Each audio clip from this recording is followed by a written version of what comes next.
روحوں کا کیا کنسیپٹ ہے؟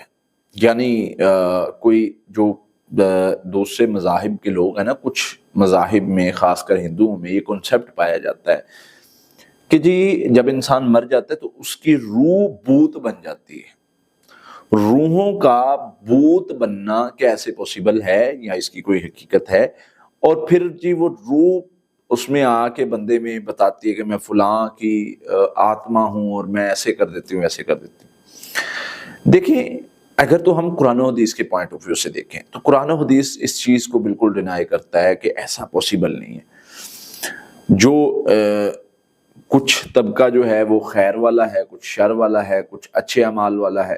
اچھے اعمال والے نے تو اللہ سے بار بار منتیں بھی کرنی، ترلے بھی کرنے، اللہ کے آگے ہاتھ بھی جوڑنے کہ اللہ ایک بار دنیا میں بھیج دے، میں مزید اچھے اعمال کر کے آنا چاہتا ہوں، میں مزید ساری زندگی سجدے میں سر رکھ کے آنا چاہتا ہوں۔ تو اللہ کہیں گے نہیں، تم نے جو کر لیا تمہیں اس کا انعام مل گیا، اب مزید۔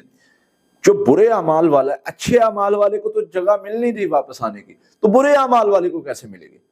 اب سوال یہ پیدا ہوتا ہے کہ جی ہمیں گھر میں جو چیزیں نظر آتی ہیں، بندہ کہتا ہے جی مجھے والد صاحب کی روح نظر آئی ہے، مجھے میری والدہ کی روح نظر آئی ہے، مجھے خواب میں انہوں نے آ کے کہا ہے فلاں سے رشتہ توڑ دو، فلاں سے رشتہ کر لو۔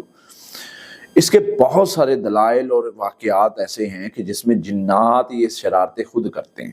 کسی کی صورت میں اگر نبی صلی اللہ علیہ وسلم نے فرمایا کہ شیطان کسی بھی انسان کی شکل اختیار کر سکتا ہے، اور وہ شکل اختیار کرنے کے بعد اس کو ٹریپ کرنے کے لیے یہ سارے کنڈے کرتا ہے کہ کسی انسان کی شکل اختیار کر لی اور پھر کہہ دیا کہ تم فلاں جگہ رشتہ کر لو، فلاں توڑ دو، فلاں کام کرو، فلاں نہ کرو، اور انسان انہی چکروں میں لگا رہتا ہے۔ اب آگے اس کے حل پر، یعنی ان چیزوں کے ان معاملات سے ہم کیسے نکلیں کہ یہ واقعی اللہ کی طرف سے پیغام ہے، یہ شیطان کی طرف سے ہے، یہ کچھ اس طرح سے سمپل اصول بنا لیں۔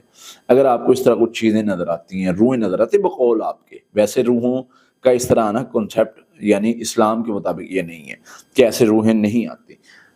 اگر آپ کو لگتا ہے کہ ایسے روحیں آتی ہیں تو سمپل آپ اصول بنا لیں، آپ پڑھائی شروع کر دیں، آپ اپنے گھر میں سورۃ البقرہ، آپ اپنے گھر میں تلاوت، آپ اپنے گھر میں رقیہ دم، آپ اپنے گھر میں جو ہے وہ سورۃ بقرہ کی آخری 2 آیات، ان چیزوں کی تلاوت شروع کر دیں۔ اگر تو وہ کوئی بھی شر ہوگا وہ ختم ہو جائے گا، اور وہ شر باقی نہیں رہتا۔ اس پر بہت سارے واقعات ہیں۔ نبی صلی اللہ علیہ وسلم کے صحابی کو نظر آیا، اس نے دیکھا، جب نبی صلی اللہ علیہ وسلم کے پاس آیا، آپ نے فرمایا تم نے اللہ اکبر کہنا تھا، اس نے بھاگ جانا تھا۔ یعنی شیطان مختلف شکلوں میں آتا ہے اور انسان کو ٹریپ کرنے کی کوشش کرتا ہے، خوف زدہ کرنے کی کوشش کرتا ہے۔ اس کے علاوہ اس کا کوئی یعنی کنسیپٹ نہیں۔ باقی رہی بات ہندوؤں کو کیا کنسیپٹ ہے، تو جب شیطان کو پتہ چل جاتا ہے نا کہ انسان کے مائنڈ میں یہ چیزیں چل رہی ہیں، تو وہ اس طریقے سے ہی ان کو ڈیل کرتا ہے، وہ اس طریقے سے ہی ان کو وہ کرتا ہے۔ تو وہ کچھ یہ چیزیں ہوتی ہیں، تو اس میں پریشان ہونے کی ضرورت نہیں ہے۔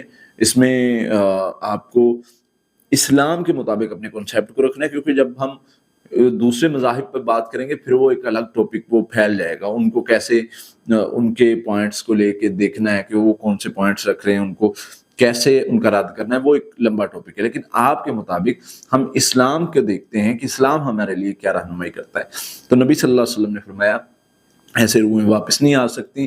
اور روح کیا ہے، قرآن میں نبی صلی اللہ علیہ وسلم کو اللہ تعالیٰ فرما رہے ہیں کہ آپ سے یہ سوال کرتے ہیں روح کے بارے میں، کہہ دیجئے روح اللہ کا حکم ہے، روح اللہ کا امر ہے، بس اس سے زیادہ اس پر ڈسکشن کرنا، اس پر بحث کرنا وہ اس سے منع کیا گیا۔